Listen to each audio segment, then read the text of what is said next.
Buonasera a tutti, oggi è martedì 30 luglio e con oggi sono 68 giorni che trascorro su questa gru, la gru SUS. E, e davvero non si sa più cosa dire, cosa pensare.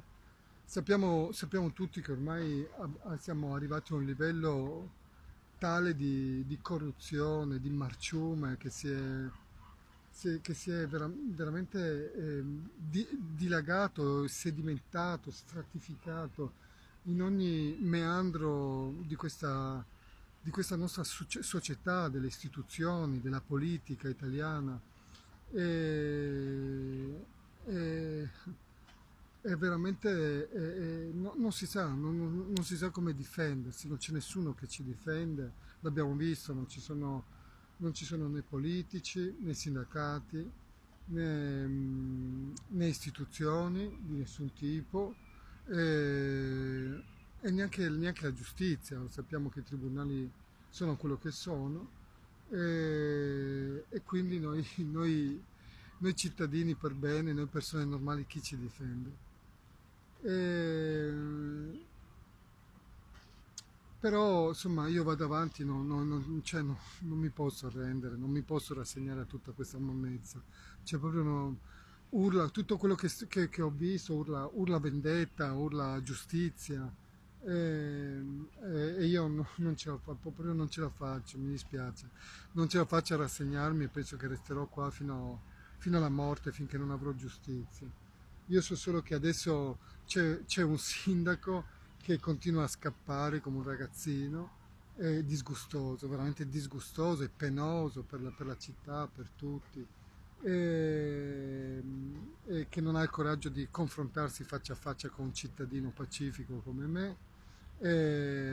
Gli è stato più volte fatta una proposta, come sapete, da un emittente locale Tele4, per un faccia a faccia con il sottoscritto. Io ho sempre accettato senza nessun problema perché non ho niente da nascondere, anzi ho molto da dire, molto da far sentire, e mentre il nostro sindaco continua a scappare.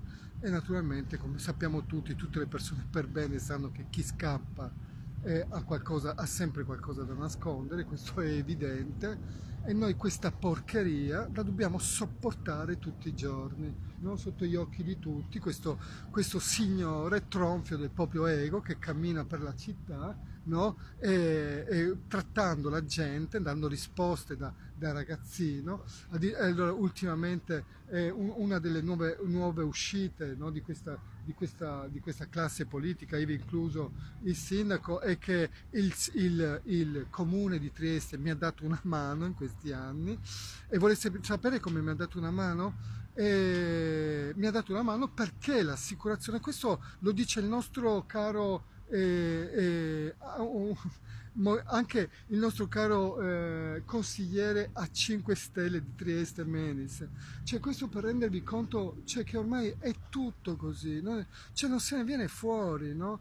E questo qua ha detto a una cortese cittadina che in fin dei conti il comune ha dato una mano, che è poi la stessa risposta che dà Di Piazza, attenzione, perché io ho avuto 180.000 euro dall'assicurazione. Scusa, il comune mi ha dato una mano a me dandomi 180.000 euro dall'assicurazione? Ma scusa, intanto quelli sono soldi miei e non del comune. Io non ho preso soldi dal comune, mai. Uno. E poi quei soldi io li ho presi e li ho subito, oltretutto, i miei soldi, no? E reinvestiti nella mia impresa, e ci ho messo anche sopra altri soldi, ho fatto altri debiti perché neppure bastavano. E questo è una cosa. E poi c'è l'altra cosa, l'altra bella cosa, che io ho ricevuto una casa dal comune. Allora, in primis, allora, ammesso e non concesso che io abbia ricevuto una casa dal comune di Trieste, eh, cioè, cosa vuol dire? Che il comune, dopo avermi distrutto la vita, si giustifica, anzi si abbuona tutte le schifezze che ha fatto semplicemente dandomi una casa popolare che non mi ha dato, oltretutto. Ma questo sarebbe il leitmotiv, cioè tutto viene compensato a tutta questa enorme perdita, un'impresa, anni e anni di lavoro, di sacrifici, una bella casa che ho perso per colpa loro. Cioè, loro pensano di dire, ma no, ma l'abbiamo aiutato, gli abbiamo dato anche una casa. A parte che non è vero, ma anche fosse vero, cioè, ma loro pensano di giustificare tutta questa perdita con una casa popolare, ma questi sono pazzi ma veramente pazzi da manicomio. E poi arriviamo alla questione di questa famosa casa popolare che mi hanno dato. Allora, intanto, uno, io non sto combattendo per avere una casa popolare. Quando la banca mi ha messo i sigilli alla mia casa, unica casa che possedevo e nella quale vivevo, e il comune tutto quello che ha fatto è darmi un alloggio provvisorio di cui non sono il solo a possedere le case, le chiavi, ben inteso, una sorta di comodato d'uso per un micro appartamento nel quale io dovevo sistemare provvisoriamente i miei effetti personali, cosa che ovviamente sono stato costretto a fare, se no li buttavo in mezza strada, un alloggio così piccolo che poi tra l'altro non sono riuscito neanche a sistemare tutti i miei effetti personali, ho dovuto distribuirli un po' dappertutto tra magazzini vari di anche amici, per cui quell'appartamento era proprio tipo chiuso a tappo, perché era tipo, non so, 15, forse 20 metri quadri. E io possedevo una casa non una casa certamente di lusso, ma una casa di 110 metri quadri, che avevo comprato con sacrifici, facendo mutui, e sulla quale io avevo fatto anche dei mutui per ricostruire la voce della luna, perché ovviamente quei 180.000 euro dell'assicurazione neppure bastavano. Ecco, e mi hanno portato via tutto, no? E questi qua dicono appunto di avermi dato persino una casa, quella casa di cui io ho un paio di chiavi, e le chiavi ce l'hanno anche altra gente del comune che so che può entrare in qualsiasi momento, per cui cerchiamo di capire che quella non può essere considerata una casa, che poi oltretutto mi possono buttare fuori da un momento all'altro. Ecco, quella non puoi dire di aver dato una casa a una persona, e quando anche tu l'avessi fatto non giustifica tutto il disastro che hai fatto. Ecco, tanto questo per inciso, però queste cose le buttano fuori così, le dicono così, con una tale leggerezza, come se fossero veramente i benefattori dell'umanità, no? Invece non hanno proprio fatto nulla. Questo è tutto quello che hanno fatto, no? Rovinare la gente, e poi ti danno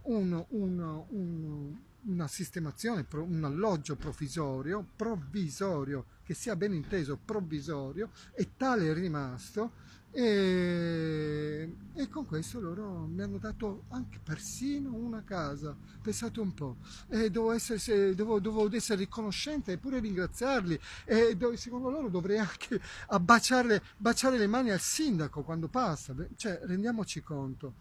Ecco, e questa è la politica che gestisce questa città. Un sindaco che scappa, che non ha il coraggio di confrontarsi faccia a faccia col cittadino, e in più si permette anche di raccontare queste stronzate.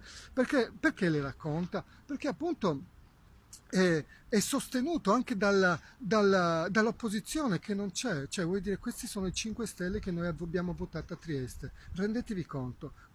Allora capite che non c'è, abbiamo perso tutti, non c'è più niente, non c'è rimasto veramente più niente. Qui non c'è rimasto più niente, soprattutto in questa città. Questa città è veramente particolare, sembra di essere una città veramente della Sicilia.